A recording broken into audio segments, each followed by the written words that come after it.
I'm Remedios, 65 years old. Time na naghahanap ako para sa hair growth. Sobrang stress ako. Sabi ko, punta kaya ako kay Gemma. Actually, nung nagsimula ako, talagang bald na yung buhok ko.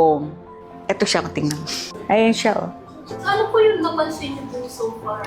Unti-unti lang na nawawala na yung buhok ko na nag-hairfall. Pinapakita sa akin sa monitor, lumalabas na yung hair. Tuwan-tuwa na ako kasi sabi ko, tabi-tabi na yung mga black. Dati kasi layo-layo eh. Tingnan mo yung itsura ko ngayon, napakaganda na ng tubo niya. Ilang months lang to kay Gemma. Nung sinabi na sa akin, mahaba na yung buhok ko, sabi nila once a month na lang. Oh, sabi ko, ang sad. Once a month na lang. Oo, dapat weekly. Masaya sila kasama eh.